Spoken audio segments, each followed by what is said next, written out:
Well, our next guest is a Hamilton artist who brings a touch of handmade magic back to the screen. So please welcome singer-songwriter and a true do-it-yourself visionary, Mr. Justin Faulkner. Justin, nice to see you today. Welcome to the Hamilton Life Studios. Great to have you, Justin. Very nice to be here. Thanks for having me. This is exciting. I don't think we've had too many puppets on our show before. I don't think so either. No, so this is a first? And I'm feeling sorry for the one here. He's sitting on a tough seat. He looks happy enough. So. Well, there you go, Justin. Mouth wide open, he's raring to go. Happy enough. I love it. We were talking before this. You've had a heck of a career, but let's stick to the puppeteering. You went to Seneca.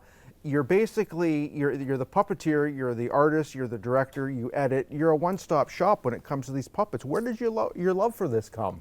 Well, I mean, Jim Henson is probably the biggest. Sesame Street as a kid, and then the Muppet Show as I got a little older. Yeah. So that's certainly near and dear to my heart.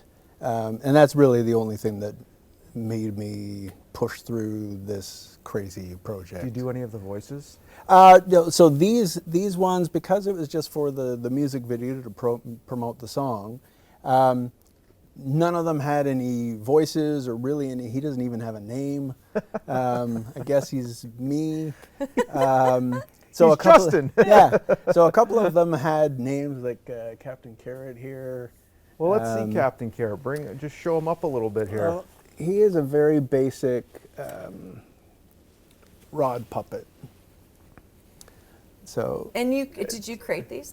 Yeah. Oh, I just made these. You actually made them. And I've had no training, or I never made puppets, or it was just I had this idea based on a little doodle. And I had actually just completed my album, and it was getting ready to release it when I had this idea for a music video. So I had to delay the album for about a year while I started planning all this, because once I realized I had a good idea, but I knew it was going to take a lot of work and a lot of time. So I had to sort of put off releasing the album to wait till I could finish all this. And of course, your hit with the album is? Well, Girl Like You is You. the first single off the album. The album is Far From Home.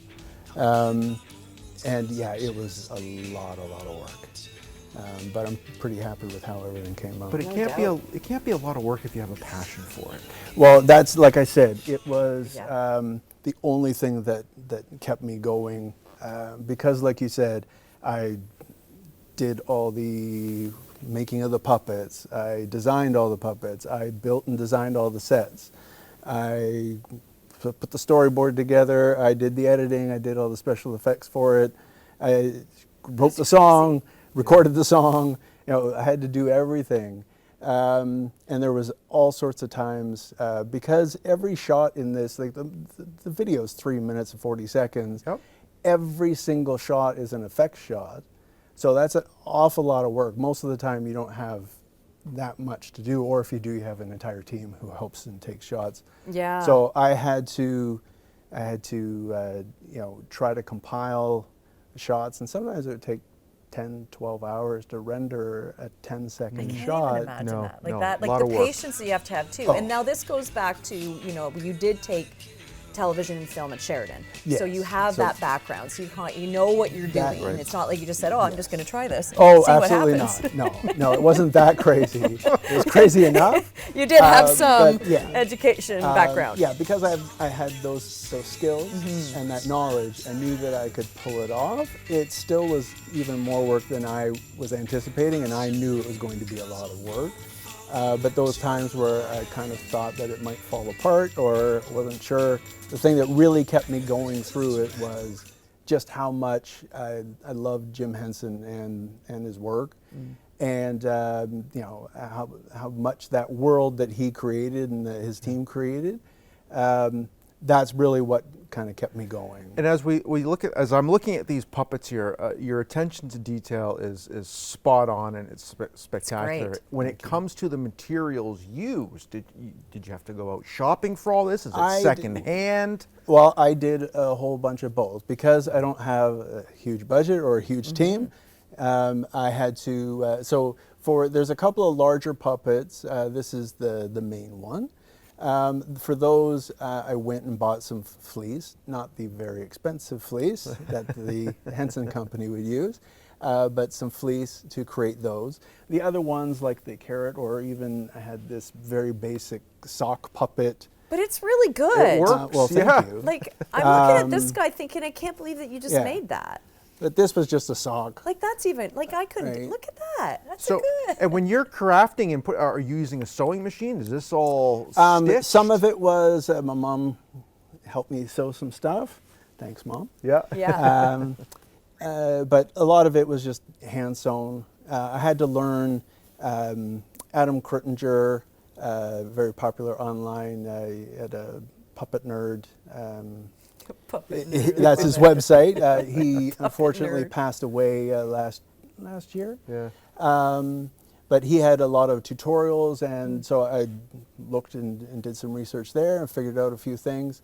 I have an online friend, Jog, who is a puppet builder and a puppeteer for the Dutch Sesame Street. I've never met him in person. We've only talked a couple of times online, but he was nice Very enough cool. to, I told him what I was going to be doing. He was nice enough to lend some advice and try to talk me through a couple of things when I would bump into some problems. But yeah, I just, basically necessity is the mother of invention. So Of course. Yeah. just figured out, okay, what do I have to do? And then I'd figure out how to do it, and then I'd go on to the next step and keep Well, well going done. until I mean, everything it was really finished. is. It looks creative. remarkable. Yeah. It Thank does. you. You've given your mom some props. What about your dad, Ted? What's he think of all this? He really liked it. Yeah. Yeah, he was, he was, I can remember to this day, he was the one who told me that there was going to be a new show called The Muppet Show. And so let me know, okay, it's Yeah. coming on, you're going to have to watch this. So he was pretty happy. He's always been very supportive of my music. Good. And he was pretty happy to see it when it was all done. I've been having the Muppet Show theme song running through my head this whole interview right Yeah, now. I well- used to play it on the organ Yeah. quite well, so I know it. Yeah, and they're trying to reboot the Muppet They Show. are. Why not? They did. Right? You know. Yeah, they did one episode. Yep. I'm hoping that it's going to fly because it's really good. Can we talk about your music for a moment, though? Because Oh, you've got all this great absolutely. stuff, but let's give people an understanding of the type of music that you put out there. I am influenced by the Beatles, Dylan, James Taylor, Paul Simon. I love all that stuff. So my music is such a mix of all those things. Acoustic ballads to rock songs like Girl Like You. And Girl Like You was, it's got a very 60 groove Yeah, it to does.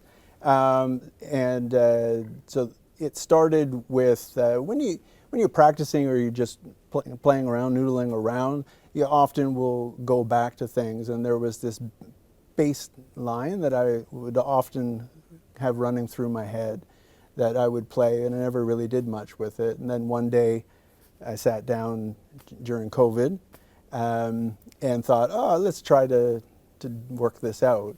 And then that ended up turning into Girl Like You. Remarkable career you have crafted out for yourself, and yeah, like you, Linda, loving this. Got to listen to the video, listen to the song. Yeah. Watch the video, listen to the song. The and creativity, you know, It's and the fact that you remarkable. do this on the side because you have a full-time job. So Yeah, you got to pay the bills. You got to Exactly, pay the bills. Well, exactly. listen, keep up with this great masterpiece and this wonderful hobby. Look forward to seeing what's next for you in the future, and thank you so much for coming in here. Really appreciate your time. Thank you. Yeah, nice to meet you, Appreciate it. Justin. Yeah, this Nice has to been meet you great. This guys. has been great.